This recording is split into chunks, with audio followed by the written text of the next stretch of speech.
Welcome back guys. Last व्हिडिओमध्ये आपण 1.2 एक्झरसाइजला सुरुवात केली होती. त्याच एक्झरसाइजमधला सेकंड क्वेश्चन आता आपल्याला बघायचा आहे. जो सेकंड क्वेश्चन दिलेला आहे तो लॉजिकल इक्विव्हॅलन्स या टॉपिकवरचा आहे.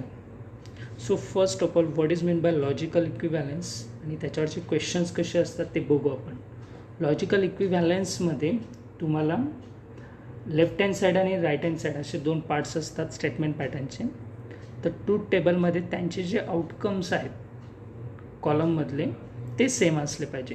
म्हणजे बघा क्वेश्चन असा असतो, using truth table to prove that following logical equivalence.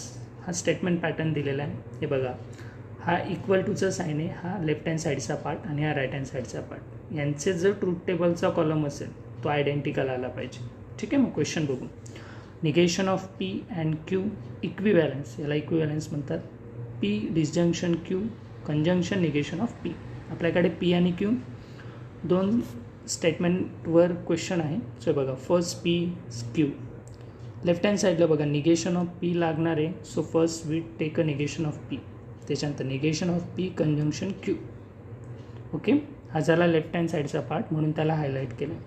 Right hand साईडला बघा पी डिस्जंक्शन क्यू दिलेला आहे. सो पी डिस्जंक्शन क्यू आणि त्याला निगेशन ऑफ पीने जॉईन केलेलं आहे. बघा सगळ्यात शेवटचा एक एक ब्रॅकेट आपल्याला घ्यावं लागेल जसं आपण मागच्या व्हिडिओमध्ये केलं होतं. ठीक आहे, पी आणि क्यूसाठी आपल्याला माहिती आहे 2 टी 2 एफ असतात. क्यूसाठी 1 टी आणि 1 एफ असतो. आता हे माहिती आहे आपल्याला. निगेशनला काय होतं, हे बघा कुणाचं निगेशन करायचं आहे, पीचं. टीचं काय होतं एफ आणि एफचं काय होतं टी. ओके, बघा पहिला टी होता एफ झाला, दुसरा टी एफ झाला, तिसरा एफ टी झाला, परत एफचा काय झाला टी. नेक्स्ट बघा negation of P conjunction Q.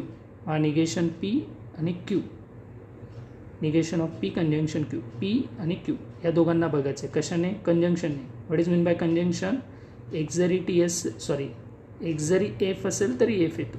मग टी एफ एक एफ आहे म्हणून एफ. आता इथं दोन्ही एफ एफ आहे सो एफ. नेक्स्टमध्ये बघा दोन्ही टी आहे, एकही एफ नाही म्हणून टी.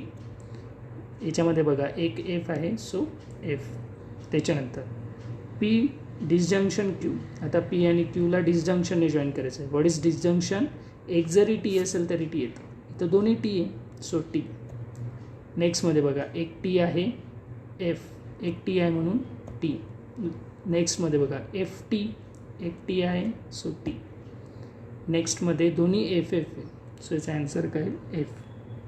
आता लास्ट कॉलम बघा, P disjunction Q conjunction negation of P. P disjunction Q हा कॉलम आणि निगेशन ऑफ पी हा, दोघांना कंजंक्शनने जॉईन करायचं आहे. हा कॉलम आणि हा कॉलम व्यवस्थित लक्ष द्या. कंजंक्शन परत एक जरी एफ असेल तरी एफ. हे बघा टी एफ एक एफ आहे म्हणून एफ, टी एफ एक एफ आहे म्हणून एफ, टी टी दोन्ही टी टी सो टी. त्याच्यानंतर एफ आणि टी एक एफ आहे म्हणून एफ. तुम्हाला ते कॉलम व्यवस्थित शेवटपर्यंत लक्षात ठेवावं लागतील. आपण कुठल्या कॉलमसाठी बघतो आहे.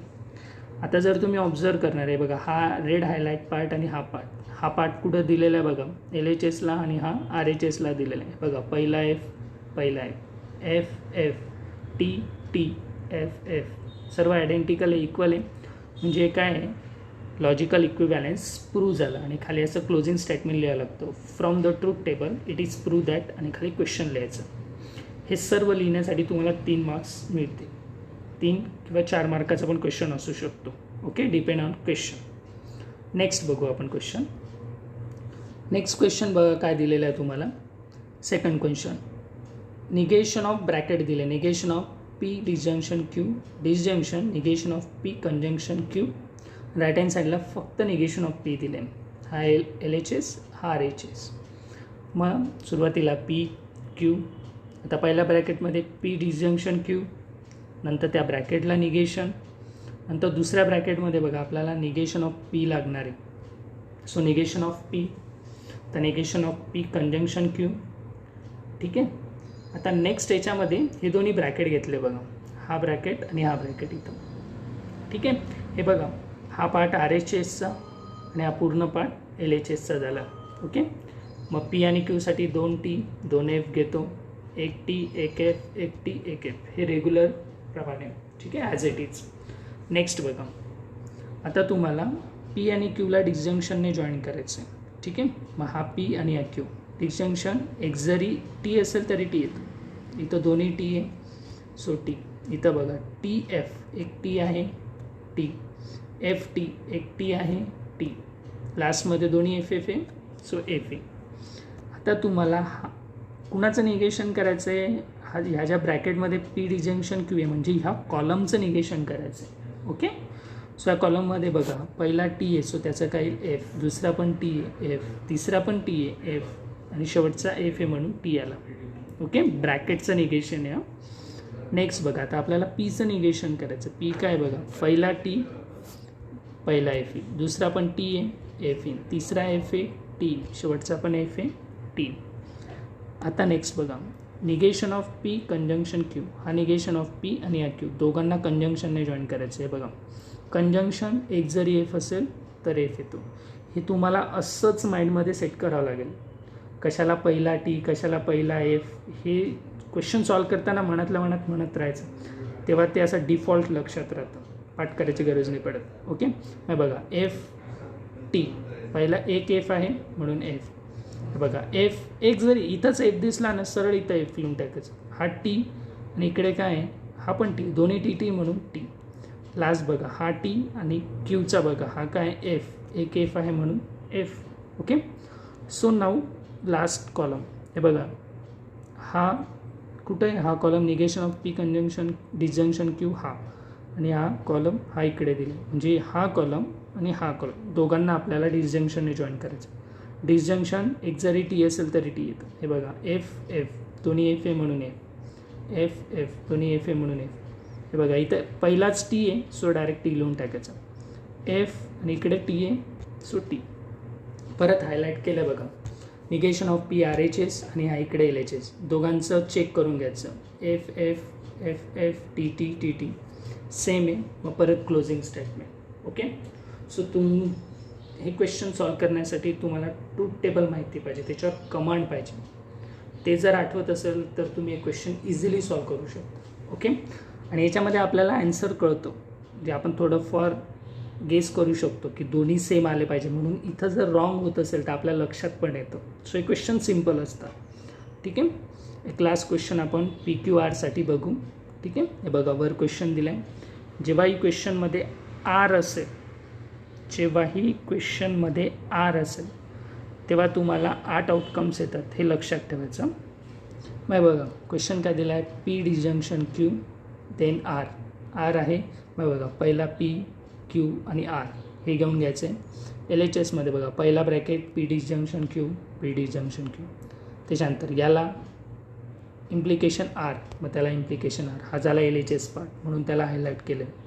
ठीक आहे, तुम्ही पेपरमध्ये असं हायलाईट नाही करू शकत, तुम्ही L H S R H S असं लिहा त्याच्यावर, किंवा नंबरिंग केलं तरी चालेल. आता राईट हँड साईडला बघा P implication R, P implication R, दुसरा ब्रॅकेट क्यू इम्प्लिकेशन आर, आणि दोन्ही ब्रॅकेटला कंजंक्शनने जॉईन केलं.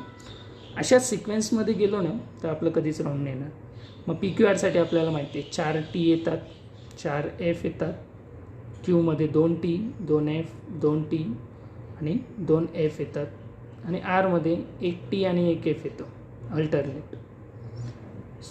हे कसं आपलं बरोबर आहे का, सुरुवातीचे 3ही टी आणि शेवटचे 3ही एफ, म्हणजे वी आर राईट.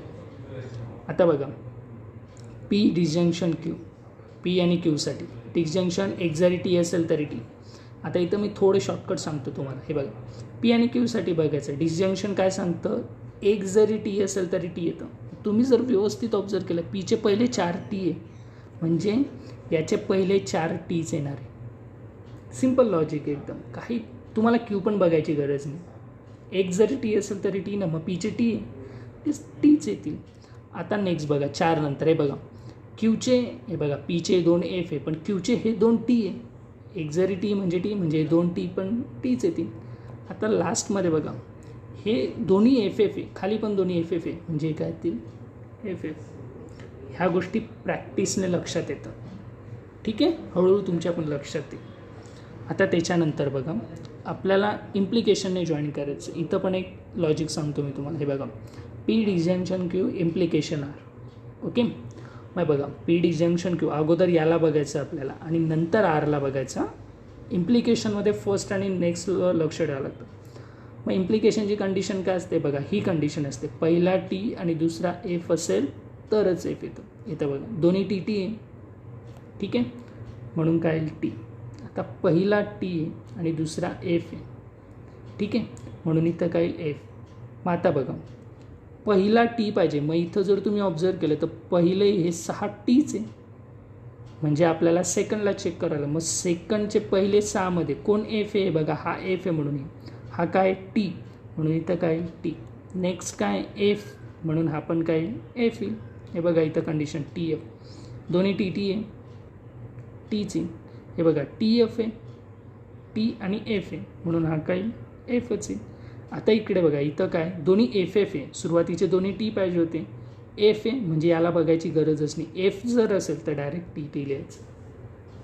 स्टार्टिंगचा जर एफ असेल तर डायरेक्ट टी लिहिलं तरी चालतंय. बघा मी परत सांगतो, पहिला टी आणि दुसरा एफ पाहिजे.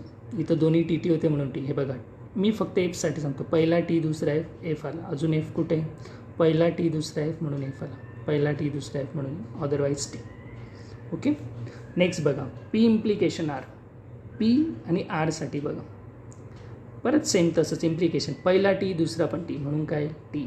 त्याच्यानंतर पहिला टी दुसरा पण टी म्हणून काय, सॉरी पहिला टी आणि दुसरा काय एफ आहे आरसाठी, सॉरी पहिला टी आणि एफ म्हणून काय आला एफ. तिसरं बघा पहिला टी आणि दुसरा पण टी म्हणून काय आला टी. नेक्स्ट बघा टी आणि एफ म्हणून काय एफ. आता पुढे बघा, पुढे तुम्हाला डायरेक्ट लिहायचं आहे. पहिला टी असेल तर आपण सेकंडसाठी बघतो. आता पहिला एफ आहे म्हणजे 4 एफ आहे, म्हणजे 4 काय होऊन जातील टी. इम्प्लिकेशन काय सांगतं, पहिला टीच पाहिजे पण पहिला काय एफ आहे, म्हणून हे 4 काय होऊन जातील डायरेक्ट टी टी लिहून टाकायचे. आरला बघायचं पण नाही, ठीक आहे. असं शॉर्टकट लॉजिक आपण यूज करू शकतो काही काही ठिकाणी, प्रत्येक ठिकाणी नाही, ठीक आहे. जर समजत नसेल तर स्टेप बाय स्टेपच जायचं. त्याच्यानंतर क्यू आणि आरसाठी पण बघा, क्यू आणि आर परत इम्प्लिकेशन, पहिला टी दुसरा पण टी म्हणून काय टी. पहिला टी दुसरा एफ आहे ही कंडिशन आहे म्हणून काय एफ आहे. आता बघा इथं दोन्ही सुरुवातीलाच एफ आहे, सुरुवातीला क्यू आहे बघा, दोन्ही एफ आहे सुरुवातीला म्हणून दोघांचं काय होऊन जाईल टी टी. त्याच्यानंतर बघा हे 2 झाले, दोन्ही टी टी म्हणून काय टी.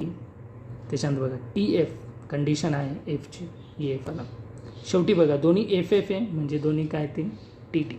इम्प्लिकेशनमध्ये पहिला एफ दिसला की डायरेक्ट टी लिहून टाकायचं. आता शेवटचं बघा, हा ब्रॅकेट म्हणजे हा आणि हा ब्रॅकेट म्हणजे हा, दोघांना कंजंक्शनने जॉईन. कंजंक्शन म्हणजे काय, एक जरी एफ असेल तरी एफ येतं. दोन्ही टी टी आहे टी आला, दोन्ही एफ एफ आहे एफ आला, दोन्ही टी टी आहे टी आला, एक एफ आहे बघा म्हणून एफ आला, दोन्ही टी टी आहे टी, एक एफ आहे एफ, दोन्ही टी टी आहे टी. परत रेडने हायलाईट केलं आहे बघा, हा झाला एल एच एस, हा झाला आर एच एसचा पार्ट चेक करून घ्यायचं. टी टी एफ एफ आपलं बरोबर आहे का नाही, आणि जर काही राहिलं असेल तर आपण क्रॉस चेक करू शकतो याच्यामध्ये, ठीक आहे. आणि क्लोजिंग स्टेटमेंट, याच्यामध्ये जर आपला आन्सर रॉंग येत असेल तर आपल्याला लक्षात येतं, ठीक आहे. म्हणून लॉजिकल इक्विव्हॅलेंटचे क्वेश्चन खूप सिम्पल आहेत, याची प्रॅक्टिस करा जेणेकरून पुढचा टॉपिक अजून सिम्पल जाईल तुम्हाला. आता तुम्ही जर बघत असाल की मागचे ट्रूथ टेबल जर तुमचे स्ट्रॉंग, तुम्ही पूर्ण क्वेश्चन सॉल्व केले असेल तर हे क्वेश्चन तुम्हाला इझी जातील. हे क्वेश्चन इझी गेले तर पुढचे क्वेश्चन अजून इझी जातील. सो सर्वांनी 1.2मधले हे 3 क्वेश्चन मी सॉल्व करून दिले. त्याच्यामध्ये अजून भरपूर क्वेश्चन आहे, ते सगळे होमवर्कमध्ये लिहायचे आणि आत्ता जे सॉल्व करून दिले अगोदर हे लिहा आणि मग नंतर ते उरलेले रिमेनिंग क्वेश्चन्स लिहायचे होमवर्कमध्ये. Okay, thank you.